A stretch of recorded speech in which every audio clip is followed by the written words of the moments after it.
ناظرین اس وقت میں سر موجود ہے شہریار خان افریدی صاحب موجود ہے۔ شہریار صاحب بتائیے گا کہ پشاور ہائی کورٹ سے جو ہے مخصوص نشستوں کا فیصلہ آپ کے حق میں نہیں آیا، کیا لگتا ہے سپریم کورٹ سے کوئی اس کا آپ کے حق میں کوئی ریلیف مل سکے گا؟ سپریم کورٹ آف پاکستان میں چیلنج کرنے کا فیصلہ کیا پاکستان تحریک انصاف نے؟ بسم اللہ الرحمن الرحیم۔ سب سے پہلے آپ کا شکریہ، تمام تعریفیں رب اور رب کے محبوب کی ہیں۔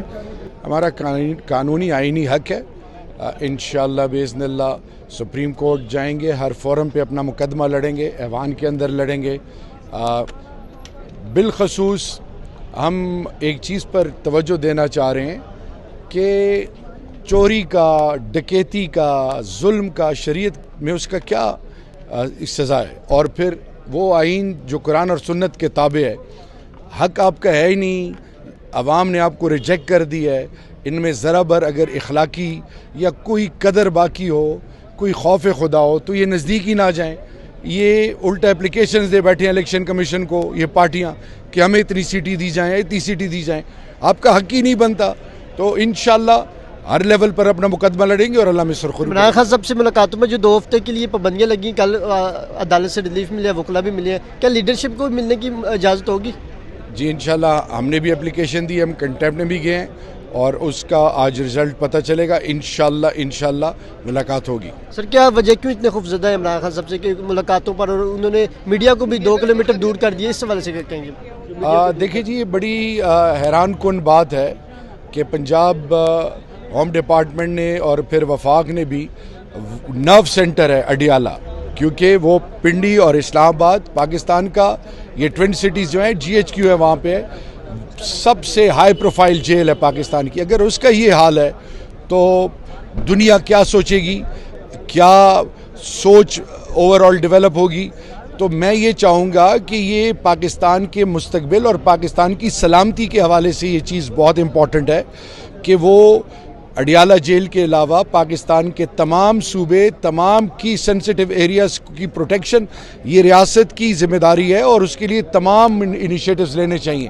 اس طرح کی کوئی سوچ، اس طرح کی کوئی بات پاکستان کے پرسیپشن کو اور پاکستان کے امیج کو نقصان پہنچاتی ہے۔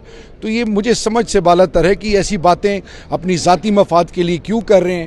ایک شخص سے اتنے ہراس ہیں یہ کہ وہ اندر بیٹھا ہے، اور اس کے باوجود ان کے عقل جو ہیں وہ کام چھوڑ چکے ہوئے ہیں۔ اندر ایوان میں یہ گھس بیٹھی ہے، جو اندر گھس آئے ہیں، یہ چور دروازے سے گھس آئے ہیں، عوام میں یہ جا نہیں سکتے، قوم نے ان کو ریجیکٹ کر دی ہے، اللہ کی پکڑ ان پہ آئی ہوئی ہے، اور ان کو سمجھ نہیں ہے کہ یہ آگے آنے والی نسلوں کے لیے عبرت کا نشان بن رہا ہے۔ لگتا تو ہمیں کچھ بھی نہیں ہے، لیکن امید تو ہمیشہ ہوتی ہے نا۔ دیکھیں ہم جب عدالت میں جاتے ہیں امید کے سارے جاتے ہیں۔ امید ہے کہ آپ کو وہاں سے ریلیف مل جائے گا سپریم کورٹ آف پاکستان سے؟ میرے خیال اتنی اندھیر نگری ابھی نہیں ہوئی ہے کہ ہم مکمل نا امید ہو جائے۔ مرد صاحب یہ بتا دیجیے گا کہ عمران خان صاحب کب تک رہا ہو جائیں گے؟ اور کل یہ تو علم نجوم نہیں ہے میرے پاس، لیکن کل آپ ان کی باڈی لینگویج عید سے پہلے ہونا چاہیے۔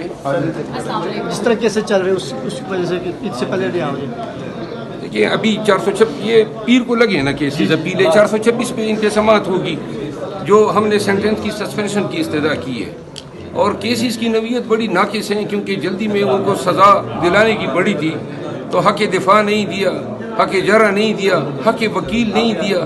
تو ان کیسز کی قانونی حیثیت جو ہیں وہ بڑی خراب ہیں۔ ہائی کورٹ میں جب یہ بحث ہم کریں گے تو یہ ساری چیزیں ان کو پتہ چلے گی کہ نیچے عدالت کے ججوں نے کیا ہے۔ پارلیمان میں آپ کا وہی جریانہ انداز رہے گا؟ جریانہ انداز نہیں رہے گا، وہی رہے گا جو یہ ہمارے ساتھ کر رہے ہیں، ہم اسی کے مطابق جواب دیں گے۔